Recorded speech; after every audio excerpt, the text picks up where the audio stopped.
LSS recently launched a creator grant program offering 5,000 USD to help people improve their videos, and out of the 5 chosen to receive the grant, I was one of them. First, I do very much want to thank LSS for the opportunity, as I am genuinely honored to be a part of this, and I hope to use the grant to help continue to grow the game in a positive direction.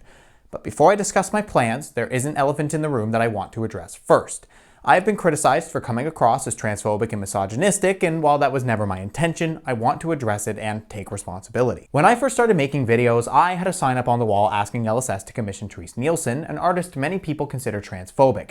At the time, she was my favorite artist, so I admittedly dismissed the accusations as false and defended her. As time went on though, I came to realize that I had jumped to conclusions without looking into it, which was a mistake. I removed the sign years ago, but I never explained any of it, and I honestly understand how that silence has made people think I have a hatred of trans people. I'd like to say here that I don't hate trans people, and I do want to apologize for not clearing that up sooner. I also know that some of my past posts and jokes have been taken the wrong way. During a past spoiler season, I commented on Twitter that the community was male-dominated, and so the representation reflected that after LSS has been attacked over it. Some people took this as dismissive of women and trans people, and as I received criticism, I lashed out defensively. After a little bit, I realized how I was coming across, and I recognized that I was in the wrong, and so that's why I did take it down and apologized at the time.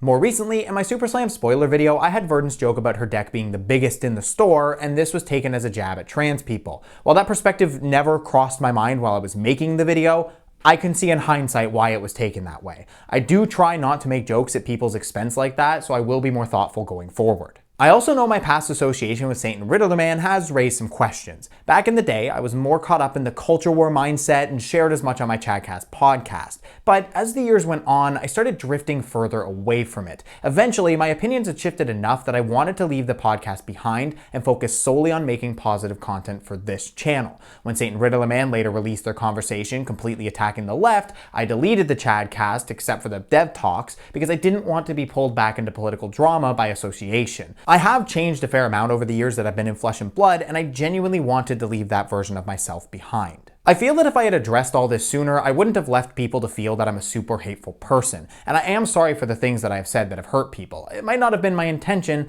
but I can recognize that I've had a negative impact on parts of the community. I'm not perfect, and I certainly have had my moments where I've been in the wrong.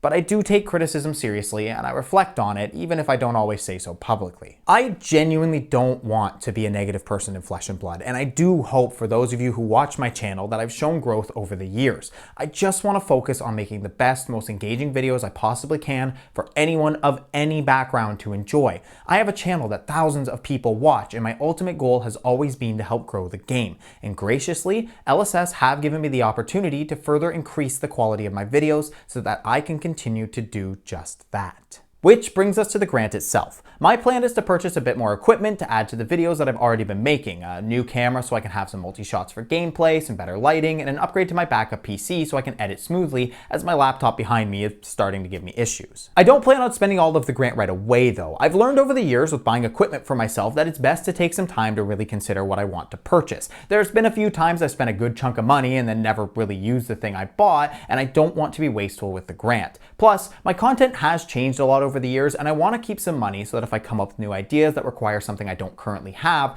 then I will have the cash set aside to do so. But the most important thing is the content itself, and as I have just said, it's changed a lot over the years. I've tried different video styles, presentation styles, and even thumbnail styles, all in an effort to develop my own personal style. I've always been focused on growing the game, and my main target audience has always been the new and average player.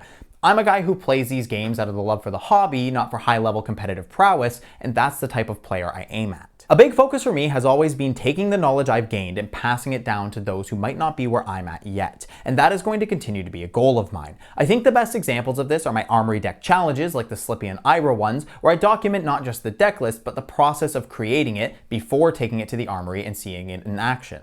It took me a few years to even get decent at deck building in this game, but I've always felt super self-conscious about putting deck lists out there because I never felt good enough. But one thing I realized is that if I feel that way, most people probably do too. So that's sort of where the Armory deck challenges were born, with inspiration from other YouTube videos with the format of I did a thing, here's how it went. These videos allow me to both tell a story, but also teach people how to build decks by showing my own process. And as my process and skills improve with each deck that I build, I can show that growth as well and add more knowledge to the community as a whole. The other thing I want to do with these armory deck challenges is include other community members who are known for playing those heroes. In fact, I've already done this with the next challenge, and as long as they're still fine with collaborating, I'm very excited to include them. I see this as a great way to improve the budget decks by getting advice from people more proficient on the heroes than I am, as well as a way to interact with more of the community and promote those players if they have channels as well. I also will be compensating people for their time. I am not paying with just exposure. I also want to try to keep making the videos as entertaining as possible. I watch a lot of content outside of the Flesh and Blood sphere, and I try to take bits and pieces of inspiration from some of my favorite creators.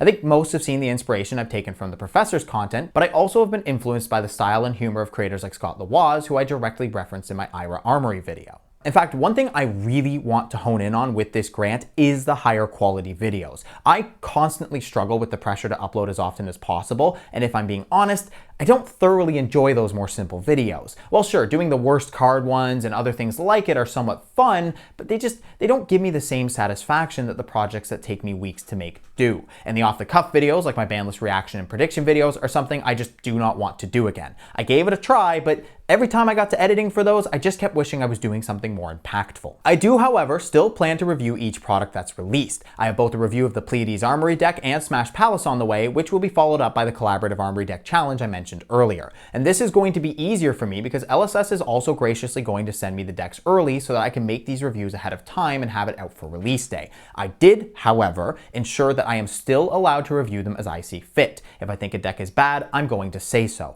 I obviously won't be flippant and insulting about it, but my main priority is you, the players, having an honest review of the product that you will be spending your hard-earned money on. But the main reason I'd like to hone in on these larger, more impactful projects and reviews is because within the next month or two, I am going to be the father of a beautiful baby girl. This is both an exciting and slightly terrifying next step in my life, and I'm going to have to get even better with my time management to juggle my job, relationship, fatherhood, and this channel. And if I try to do smaller, more frequent videos, then I'm just gonna stress myself out. If I don't get the time to spend an hour or two on a video after work for a couple days due to my responsibilities as a father, it's not going to matter as much if I'm already taking a few weeks to make the video. Now, this isn't to say I'm only doing budget armory challenges and the reviews. There will be times when I just really want to talk about something going on, or I have a more video essay style topic like my powering down of Flesh and Blood video. I've also thought about doing head-to-head gameplay in my own style, so that's something that may come to the channel as well at some point. To really sum it all up, with this grant, I want to shift my focus almost entirely towards the higher effort, higher quality videos. Yes, it means I will upload less often, but I think it will be more worth it if it means that each video has far more impact, is far more enjoyable, and far more positive. I think that the videos where I give myself the time to really get creative with jokes and B-roll are my best work, and I'm also just happiest when I can really sink my teeth into a creative project for a while. I actually used to want to be an author growing up, and so I'm most creatively satisfied when I give myself the time to get obsessed over every detail of what I'm working on. At the end of the day, I think most of you are here playing Flesh and Blood and watching videos for the same reasons I am. It's not that it's just a super fun fantasy game, it's also for the socialization, community, and ultimately an escape from the real world for a while. That's the main reason why I decided some time ago to focus entirely on the game and nothing else, because I do think most of you appreciate being able to just forget the turmoil that's around us, even if it's just for half an hour. And so I do want to once again thank LSS for this opportunity. I know I'm not a perfect man and I've done things wrong in my life, but I do try my best to be a positive force both within my personal life and my work here online. And I want to thank all of you for watching and supporting my videos, with an extra special thanks to the patrons who have supported me financially over the years. You guys are genuinely the reason I've been able to increase my quality to where it currently is today, so from the bottom of my heart, thank you. If you've made it this far, thank you for hearing me out. I really do hope that this is a turning point for myself and this channel into something truly great. At the end of the day, all I want to do is to help grow this game so that more people can come together in the flesh and blood to bond and grow over the common language of playing great games.